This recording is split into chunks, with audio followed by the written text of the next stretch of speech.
Bismillahirrahmanirrahim. Alhamdulillahi rabbil alamin arrahmanir rahim. Maliki yaumiddin. Iyyaka na'budu wa iyyaka nasta'in. Ihdinas siratal mustaqim. Siratal ladzina an'amta 'alaihim ghairil maghdubi 'alaihim waladdallin. Amin. Rabbi syrah li sadri wa yassir li amri wahlul 'uqdatam min lisani yafqahu qawli. Allahumma iftah alaina hikmataka wanshur alaina min khazaini rahmatika ya arhamar rahimin. Allahumma inna na'udzu bika minal baras wal junun wal juzam wa min sayyi'il asqam. Allahumma rfa'na al-ghala birahmatika ya arhamar rahimin. Amma ba'd. Alhamdulillah, syukur pada Allah Subhanahu wa taala kerana diberikan kelapangan pada kita pada malam ni. Mudah-mudahan Allah Subhanahu wa taala kurniakan juga bagi kita segala kebaikan, keberkatan, kerahmatan di dunia dan juga di akhirat lebih-lebih lagi. Kita sambung perbahasan kita daripada hadis 40 oleh Imam Nawawi rahimahullah ta'ala. Imam Nawawi himpunkan bagi kita 42 buah hadis. Mudah-mudahan kalau kita faham 42 buah hadis ini, kita akan faham agama kita dengan baik. Kita berada pada hadis yang kedua, yang muka surat 22. Sehubungan dengan itu,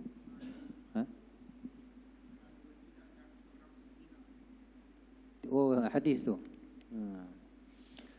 Anin Nabi sallallahu alaihi wasallam qala la yazni az-zani hina yazni wa huwa mu'min wa la yasriqu as-sariqu hina yasriq wa huwa mu'min wa la yashrabu al-khamra hina yashrabuha wa huwa mu'min.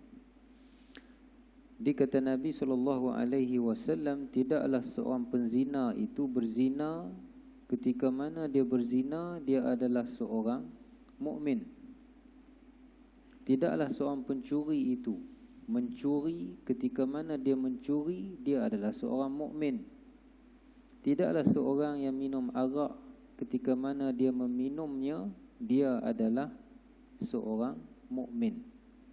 Jadi hadis ni nak cerita kepada kita bahawasanya iman dengan tindakan tu berkait. Jadi sebab tu Nabi kata kalau orang tu dia orang beriman dan dia buat dosa, waktu dia buat dosa tu dia bukan seorang mukmin, hanya tinggal bagi dia muslim, maqam yang pertama aja. Sebab tu ada kait antara iman dengan amal. Tapi dia taklah keluar daripada agama, dia berada pada maqam kedudukan Islam. Sehubungan dengan itu, salafus salih tidak memisahkan antara iman dan amalan. Sekalikan, maksudnya kaitan kuat antara iman dengan amalan.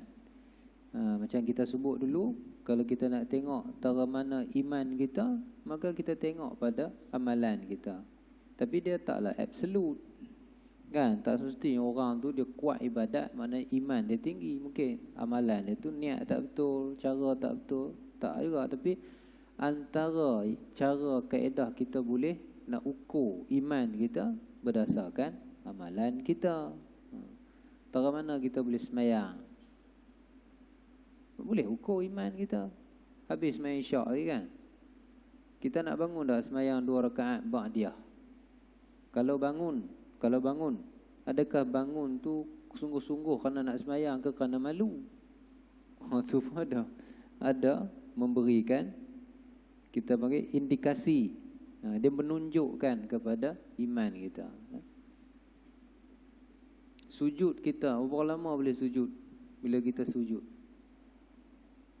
Itu menunjukkan iman kita. Sebab Nabi kata waktu sujud itu, Nabi kata fa'akthiru minad du'a. Waktu waktu sujud banyaklah doa. Tak ada had, tak ada limit doa waktu sujud.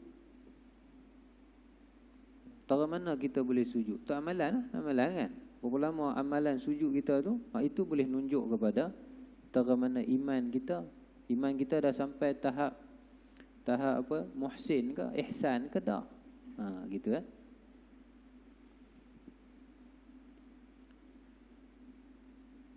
Sujud ni kalau kita seorang-seorang elok panjang. Sunatnya panjang. Ada saya bahas lagi bab sujud. Sunat kalau kita semayang seorang-seorang, tak ada kacau orang, maka waktu kita sujud tu sunat panjang. Dan sunat juga bukan sekadar tasbih. Biasa kita subhana rabbiyal a'la wa bihamdih 3 kali tak? Lepas tu dah ada sebenarnya doa. Subhana rabbiyal a'la wa bihamdih, subhana rabbiyal a'la wa bihamdih, subhana rabbiyal a'la wa bihamdih. Lepas tu doa. Apa hak kita nak? Allahumma ghfirli ka, Allahumma arhamni ka. Ulang balik doa hak tu pun boleh. Hak kita baca antara dua sujud, Allahumma ghfirli warhamni wajburni warfa'ni. Sunat sunat. Cuma kalau kita jadi imam taklah panjang. Kerana imam dia kena jaga makmum. Sama juga makmum dia tak boleh panjang. Kenapa? Kerana dia kena ikut imam. Tak boleh panjang. Kalau dia terlajak panjang, batal lah semayang dia. Imam dah duduk tahiyat akhir, dia sujud lagi 3 kali, 3 rukun. Lepas 3 rukun batal semayang. Kalau kita berjemaah, kita sujud, imam sujud tahiyat akhir, rakaat akhir last sekali kan, dia sujud, kita pun sujudlah. Kemudian imam duduk imam duduk tahiyat akhir lah. Dia masih sujud. Jadi dia dah tertinggal dengan imam 1 rukun. Lepas tu imam baca tahiyat akhir, habis tahiyat akhir, dia dah tinggal 2 rukun. Lepas tu apa rukun yang berikutnya? Selawat. Bila imam selawat, habis selawat aja, dia masih lagi sujud, batal lah semayang dia. Dia tak sunat lah. Maknanya waktu tu dia kena ikut imam. Tapi kalau kita semayang seorang-seorang, sunat panjang, selagi larat. Tu nak tengok iman tu ke mana. Selagi larat duduk sujud tu. Memang sunat. Selepas tasbih, maka kita doa. Kerana Nabi SAW kata, aqrabu ma yakunul abdu bi rabbihi wa huwa sajidun.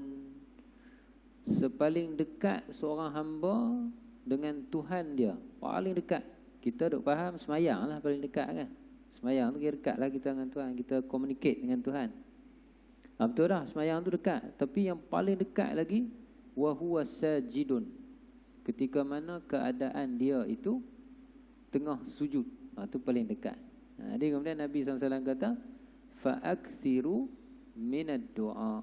Maka perbanyaklah akan doa. Dia tak terhenti kepada tasbih saja. Sambung dengan doa. Doa banyak. Dia beza sikit doa waktu kita doa biasa-biasa dengan doa waktu sujud. Beza. Banyak beza dia. Tak percaya try tengok. Beza. Cukup banyak beza dia.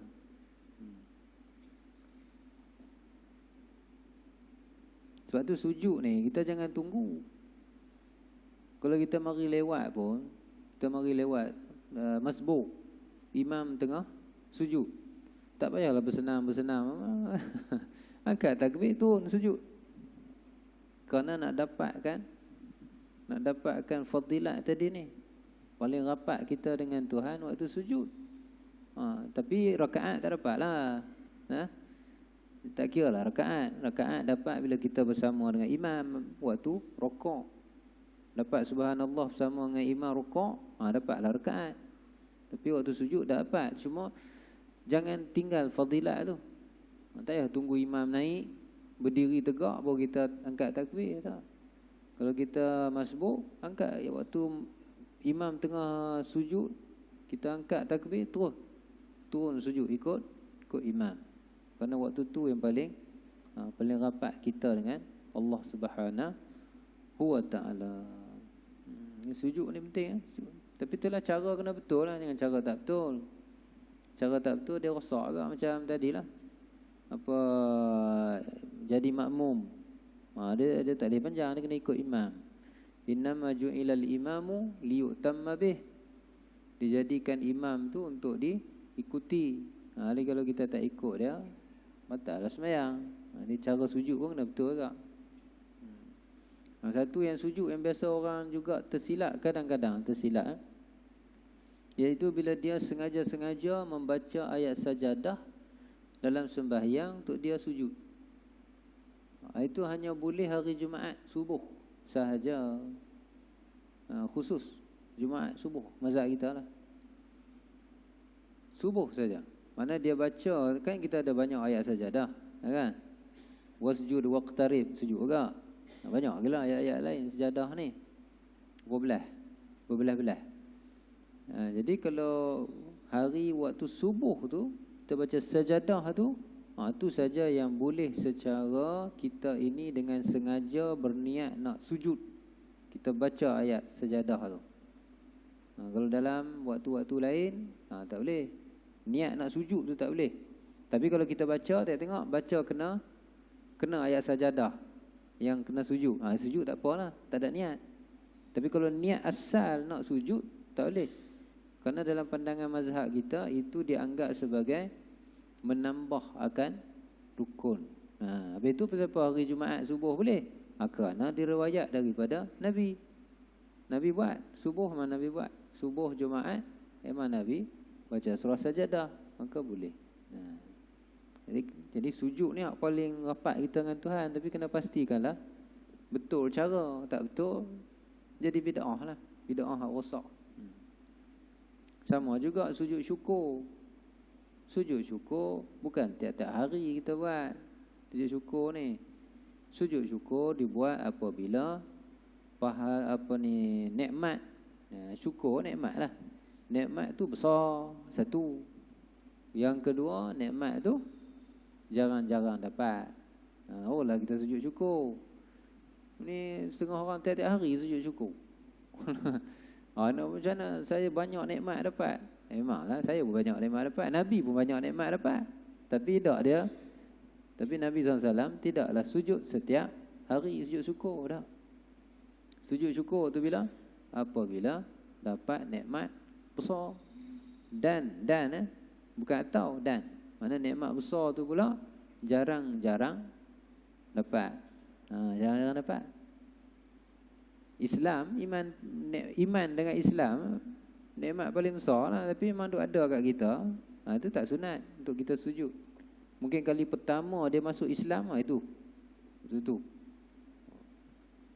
contoh apa? Nikmat besar jarang-jarang.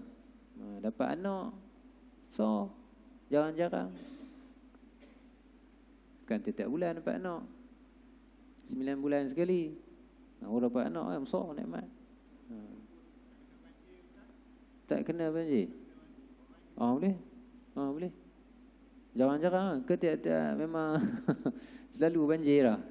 Selalu sangat dah lah. Banjir setahun sekali gitu ya. Boleh.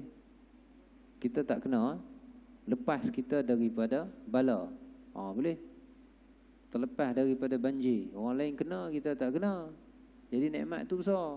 Banjir ni letih kalau kena. Air masuk sikit pun cukup dah. Letihnya sama. Boleh. Dapat menantu. Kan setiap bulan dapat menantu. Kan? Maka yang tu ya. Sujud syukur kita. Tapi kalau tiap-tiap hari sujud syukur, bid'ah lah. Makruh. Jatuh makruh. Wallahu a'lam.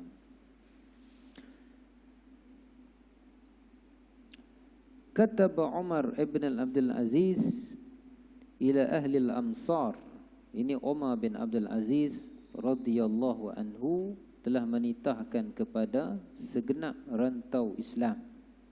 Umar Abdul Aziz cucu kepada Umar ibn al-Khattab. Setengah ulama kata beliau adalah Khalifah Rashidin yang kelima, setengah kata. Tapi saya ingat sepakat kata Umar bin Abdul Aziz ini ialah mujaddid pertama. Itu saya rasa agak sepakat lah. Yang kita ada istilah mujaddid kan. Mujaddid ni maksudnya orang yang memperbetulkan balik agama. Bila dah rosak, dia mari dia betulkan balik. Setiap 100 tahun. Jadi 100 tahun yang pertama, saya rasa sepakat kot yang ulama sebut. Antaranya Suyuti memang sebutlah, Imam Suyuti. Umar Abdul Aziz yang pertama. Apa yang dia repair balik rosak agama ni? Berkaitan dengan politik, dia repair balik. Sebab yang rosak mula-mula dalam agama kita ni politik rosak. Ini bukan sebab dan raya. Ini sebab kita bincang Umar Abdul Aziz. Jadi yang mula-mula rosak adalah agama. Maka pembetulan yang dihantar oleh Allah Ta'ala, mujaddid itu Umar bin Abdul Aziz, dan dia repair balik pemerintahan, dia repair balik. Mana good governance lah, dia repair balik. Khalifah-khalifah sebelum tu melainkan Sayyidina Muawiyah lah, dia sahabat, kita ada yang kata apa lah, dan dia pun okey, tak ada masalah. Yang kemudian tu anak dia Yazid, Marwan ibn al-Hakam, tu semua bermasalah.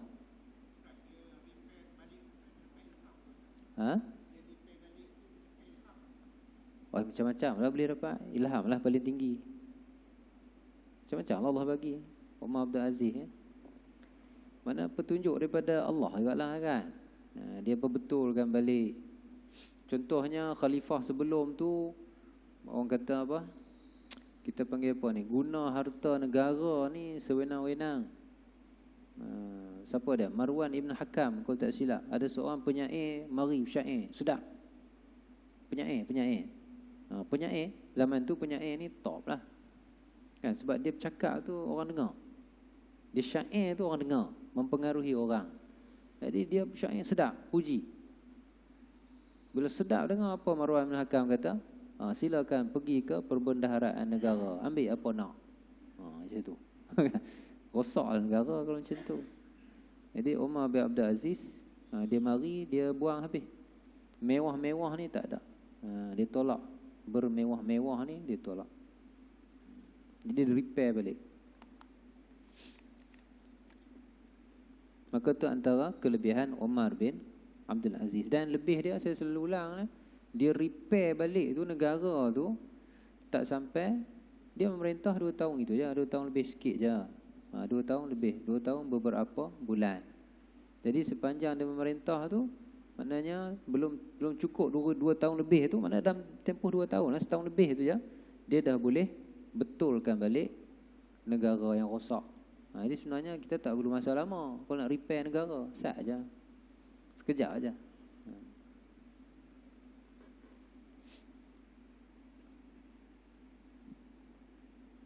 Ada lagi satu yang saya pernah baca, ungkapan daripada ni ialah masyhurnya, dia bukan orang Islam lah, Konfuzi,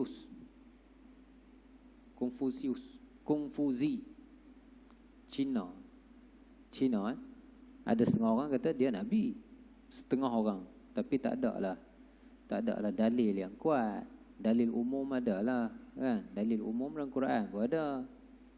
Mana-mana umat kami akan hantar baginya Nabi. Dia ambil dalil umum. Jadi setengah orang kata Konfuzi ni orangnya Nabi, setengah kata. Tapi yang saya nak sebut ni, dia kata apa? Dia kata Cina pun berdepan dengan masalah pentadbiran teruk, jenayah apa semua macam-macam. Maka dia kata bagi aku masa 2 tahunnya semua akan okey. 2 tahun. Jadi kita boleh ambil tengok masa tu nak berubah tu, daripada teruk sebuah negara ni, negara level negara, sebuah negara tu teruk, kalau nak berubah 2 tahun boleh selesai. Konfuzi kata bagi aku masa 2 tahun, kalau aku merintah, lepas tu semua akan okey balik. Dia kata 1 tahun aku akan umumkan apakah peraturan undang-undang. Itu setahun dia cerita undang-undangnya macam ni. 1 tahun. 1 tahun lagi dia kata pelaksanaan, enforcement. Setahun lagi aku akan enforce semua undang-undang yang telah diketahui oleh semua rakyat. Maka pada tahun ketiga selesai. Itu dia punya cakap lah. Jadi dia apa ni, time frame untuk pemurnian sebuah negara 2 tahun cukup dah. Setahun lebih cukup dah. Maka Umar Abdul Aziz kata dia hantar surat kepada semua daerah-daerah Islam. Dia kata amma ba'd, adapun selepasnya. Amma ba'd ni sunat. Kalau kita menulis pun sunat sebut, kalau kita bercakap pun sunat sebut. Amma ba'd, ambil lah ni sunat. Nabi bila kita khutbah kan khatib akan baca dah alhamdulillah dan selawat semua, amma ba'd. Maksud dia apa? Adapun selepasnya. Selepas apa? Adapun selepas aku telah berbismillah, selepas aku telah sebut alhamdulillah, selepas aku dah selawat pada Nabi, inilah dia aku nak cakap. Ada sunat ya? Sunat. Macam kita jadi apa? Kita jadi wakil cakap pinang orang. Jadi ketua rombongan. Bila nak bercakap tu, kita mula bismillah, lepas tu alhamdulillah, lepas tu kita selawat, lepas tu amma ba'd. Sebut tu sunat. Ya. Nak pantun apa ke? Terpulang.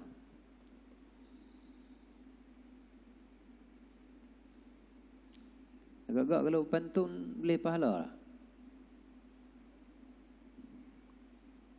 Kita masuk minang orang kan, kita jadi wakil, kita pantun, boleh pahala tak?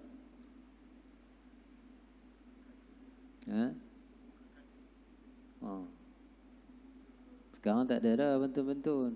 Kalau jual pun orang sana jawab saya tak beli. Baru ni ada forum, kawan ni berpantun kan, yang orang lepas tu jawab, saya awal-awal dah saya nak cerita ni, saya tak beli pantun. Tak, orang ni nak jawab lah. Pantun ni kalau kita tengok kepada, kita faham umum sunnah Nabi, berpahala. Kerana Nabi itu mengajar kepada kita kasih akan bangsanya. Nabi ajar kasih. Jadi kalau kita kasih pada bangsa kita sebagaimana Nabi kasih pada bangsa Arabnya, boleh berpahala.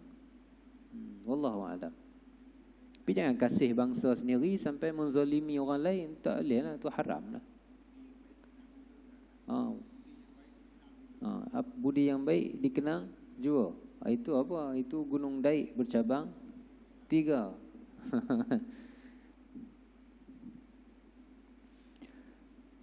Maka Sayyidina Umar ibn Abdul Aziz kata, fa inna lil imani fara'idha wa syara'i'a wa hududan wa sunana. Sesungguhnya Islam mempunyai fardu-fardu, syariat, hudud dan sunnah. Barang siapa yang menyempurnakannya, maka dia telah menyempurnakan imannya. Barang siapa yang tidak menyempurnakannya, maka dia tidak menyempurnakan iman dia. Itu Umar Abdul Aziz sebut kepada kita. Maknanya kaitan antara iman dengan amal. Sebab iman ni orang terjemah sebagai percaya.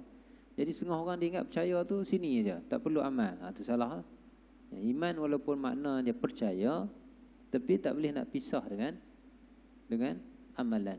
Sebab tu kalau baca Quran, memang Quran sebut innal ladzina amanu wa amilus solihat wal asri innal insana lafi khusr ila ladzina amanu wa amilus solihat wa tawassaw bil haqqi wa tawassaw bis sabr. Ini mesti kait dengan amalan. Amat menarik dalam membincangkan hubungan antara iman dan amal atau iman dan Islam, bahawa keimanan seseorang diukur oleh Allah Ta'ala melalui pelaksanaan terhadap perintah Nabi sallallahu alaihi wasallam. Ini nak kuatkan lagi kata, setara mana iman kita tu, setara mana kita ni patuh kepada kepada ajaran Nabi SAW. Maka Tuhan kata, fala wa rabbika la yu'minuna hatta yuhakkimuka fima shajara bainahum thumma la yajidu fi anfusihim haraja mimma qadait wa yusallimu taslima. Maka Tuhan kata, maka demi Tuhanmu wahai Muhammad, mereka tidak disifatkan beriman, mana tak sampai kepada maqam iman, sehingga mereka menjadikan engkau hakim. Mana letak Nabi itu tinggi, itu tindakan, letakkan Nabi itu sebagai hakim, pemutus dalam mana-mana perselisihan yang timbul di antara mereka. Kemudian mereka pula tidak merasa di hati mereka sesuatu keberatan dari apa yang telah engkau hukumkan, dan mereka menerima keputusan itu dengan sepenuhnya. Dikaitkan dengan kepatuhan kepada Nabi SAW. Perbahasan tentang iman dan kaitannya dengan amalan, dengan anggota badan, wajar diperluaskan sehingga mengaitkan iman dan kaitannya dengan amalan hati. Jadi iman juga kita kait dengan hati, apa yang ada dalam hati. Ia disebut dalam nas syarak, yakni dalam Quran, dalam hadis, sebagai ta'mul iman atau halawah al-iman. Jadi iman tu kalau dia dah sempurna, dia akan menghasilkan ta'mul iman. Ta'mu ni maksudnya rasa. Halawah tu rasa manis. Halawah terjemah Melayu maksudnya manis. Maksudnya bila kita buat satu amalan, kita rasa seronok. Rasa seronok. Mana kalau boleh nak buat lagi. Macam semayang. Kalau boleh nak semayang, tambah lagi. Tapi nak buat macam mana? Perut lapar, nak makan, maka gilah makan. Tapi kalau tak kerana perut tu lapar, nak makan, maka dia terus semayang. Itu ta'mul iman ataupun halawatul iman.